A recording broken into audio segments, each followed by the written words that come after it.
My other brother treated his wife badly for years, but nobody expected what she would eventually do to him. She always complained that he beat her and cheated on her. My brother had a very bad temper. He got angry over little things and shouted at everyone. Even we, his own brothers and sisters, were scared of him. Sadly, our mother usually defended him whenever there was a problem. His wife endured everything for 10 good years. After a while, she stopped reporting his behaviors to us. So we thought their marriage had finally become peaceful. We had no idea she was planning something. One day, while I was at school, my mother called me in panic. She said my brother had suddenly gone mad and asked me to rush to his house because it was close to my school. By the time I got there, many of our relatives and neighbors had already gathered there. My brother's wife was crying while people tried to comfort her. My brother had been locked inside a room with chains on him and he wasn't wearing any clothes. His wife explained that he had been acting strangely for about 3 months. She claimed the problem would come and go, so they believed they could manage it. She also said my brother begged her not to tell the family because he thought it wasn't serious. According to her, that morning he became violent and even tried to burn her with a box of matches. She said she escaped for her life, then returned with some people who helped tie him to the bed. That was the story she gave everyone. But my brother kept crying and shouting that he was not mad. He insisted his wife was lying. My mother immediately suggested taking him for treatment. His wife said she had already taken him to several hospitals,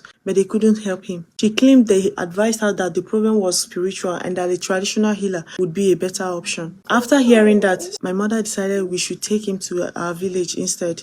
All through the journey, my brother cried, begged, and insisted he was perfectly fine. Some men forced him into the car because they believed his resistance was part of the illness. Only my elder sister disagreed. She wanted us to take him to a proper hospital first, but almost everyone believed traditional treatment was the only solution. We were even upset with his wife for keeping this thing from us. She insisted that our brother warned her against it. As we traveled, my brother kept calling us by our names. He said his wife was hiding something. He said his wife had mixed something into his food or drink that made him sleep. When he woke up, he found himself chained. Still, nobody believed him. When we reached the village, we took him straight to a man who was known for treating people believed to be mentally ill. My brother tried again to explain that nothing was wrong with him, but the healer ignored him. When my brother attempted to escape, some men caught him, dragged him back, and chained him under a large tree.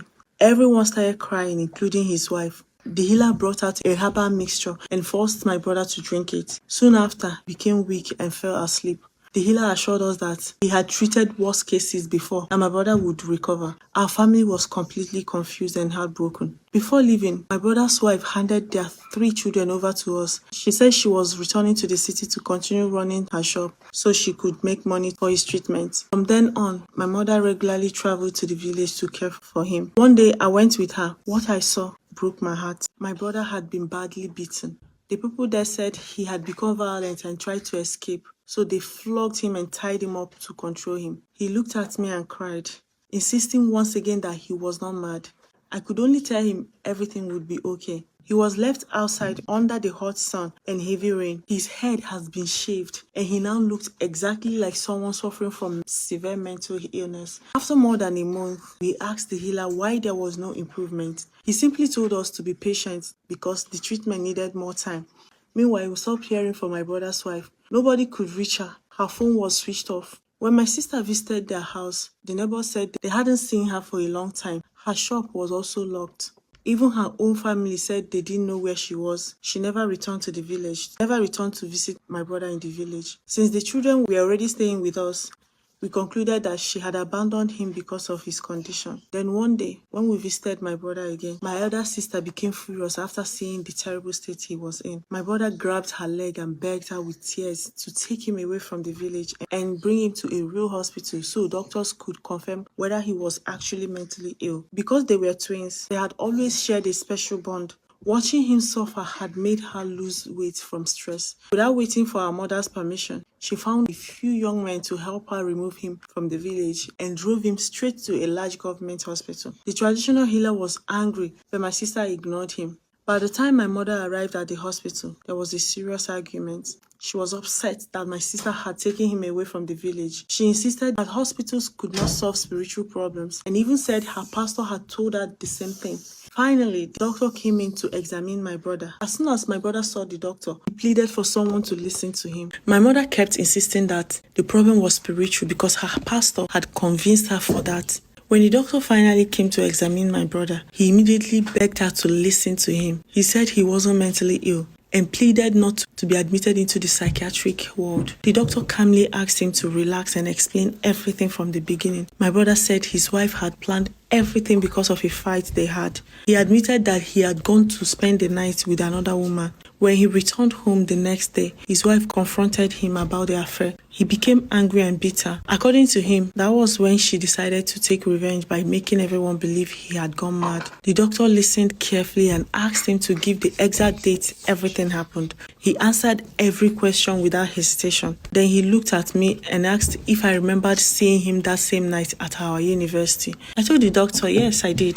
The doctor seemed surprised because my brother remembered every detail clearly and was speaking normally. She continued asking him different questions. She asked who we were and he correctly identified each member of our family. He even called us by our names. Then he told the doctor to allow him to call the woman who he had spent the night with because she could confirm his story. At that point, everyone in the room became confused. We gave him his phone and he made several calls. He spoke normally with everyone who answered. The doctor also carried out small checks and he answered every question correctly. After examining him, the doctor turned to us and said that she didn't believe my brother was mentally ill. She advised us to contact his wife so she could explain what had really happened. We were completely shocked. My elder sister angrily tried calling my brother's wife, but her number was no longer going through. We contacted several of her friends, and thankfully, one of them gave us a new phone number. That same friend also told us something that shocked us even more. She said my brother's wife was no longer in Nigeria. We immediately called her. As soon as she answered, we started asking her questions. She calmly replied, "So you people are only now discovering that your brother is not mad?" She even said she had forgotten to tell us the truth and asked us not to be angry. The entire hospital became chaotic. She went on to say that my brother had made her experience emotionally, physically, and mentally stress throughout the years. She said he had only enjoyed it for 1 month, and yet he was already crying. That was the day I realized how dangerous revenge can become. My mother and sister began insulting her over the phone, but she wasn't afraid. She answered every insult and even warned that if we weren't careful, my brother would truly lose his mind. We asked why she didn't simply leave the marriage if she was unhappy. She replied with another question. If he didn't love me, why didn't he leave first? She said she had suffered too much to let him walk away without feeling the pain she had lived with for years. Then she revealed something even more shocking. She had sold everything in their shop, sold the house and the cars, sold the house and other properties, and had already left the country. She ended the conversation by saying we could do whatever we wanted because she was gone. My mother broke down in tears. We immediately removed my brother's chains. Although the doctors confirmed that he was not mentally ill, she explained that he had gone through severe emotional and psychological trauma. She prescribed medications to help him recover and calm his mind. My mother later returned to the village in anger and confronted the traditional healer. According to my brother's wife, she deliberately insisted on taking him to a traditional healer because she believed no proper medical examination would support her story. That day was one of the saddest days our family had ever experienced. My brother barely spoke. He simply sat there in silence, overwhelmed by everything. Today, he's home with his 3 children. When he first returned to the neighborhood, many people ran away because they still believed he was mentally ill. The first story spread so widely. My brother no longer talks about relationships or women. His entire focus now is on his children. He still struggles with the memories of what happened. As for me, the whole incident has made me become afraid of marriage. I watched how everything changed in a twinkling of an eye.